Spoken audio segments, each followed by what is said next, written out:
29 जनवरी को फिर होगा 31 जनवरी को और फिर उसके बाद होगा 1 जनवरी को मैच। अब ये खाली 3 ऑस्ट्रेलिया के खिलाफ T20 मैचेस नहीं है, ये सिर्फ एक सीरीज की हद तक नहीं है, बल्कि यहां से फैसला होना है कि भाई T20 वर्ल्ड कप के अंदर पाकिस्तान की प्लेइंग 11 क्या होनी चाहिए।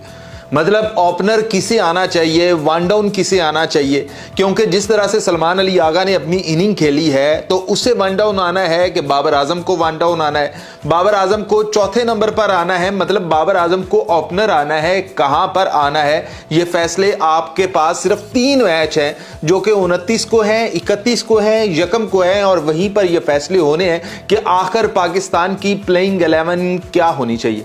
क्योंकि बाकी टीमें तो अपने ये वाला डिसाइड करके बैठी हुई हैं कि उनका पहला ओवर किसने करवाना है, 11वां ओवर किसने करवाना है, 6ठा ओवर किसने करवाना है, ओपनर किसने आना है, 6ठे नंबर पर किसने आना है और अगर आखिरी ओवर के अंदर 8 स्कोर चाहिए हों तो ओवर किसने करवाना है।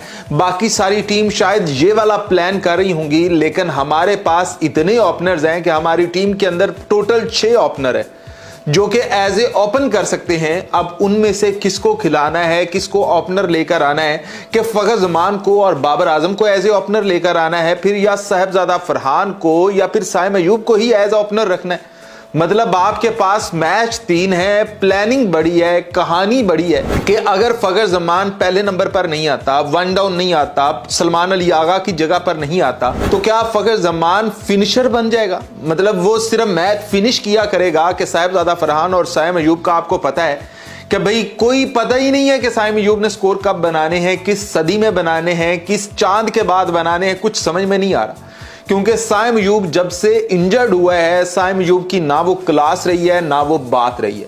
बस एक आध मैच जरूर खेला है उसने इंजरी के बाद, लेकिन भाई कहानी टोटली फ्लॉप। आप देख लें पिछले कितने मैचेस उठाकर देख लें, आपको साहिबजादा फरहान और साइम अयूब की ओपनिंग ऐसी मिलेगी जो कि 10 में से 9 मैचेस के अंदर पावर प्ले के अंदर ही गिरी हुई मिलेगी। मतलब ये जोड़ी पावर प्ले सर्वाइव ही नहीं करती। तो क्या ये जो जोड़ी है ये पावर प्ले के अंदर चलनी है?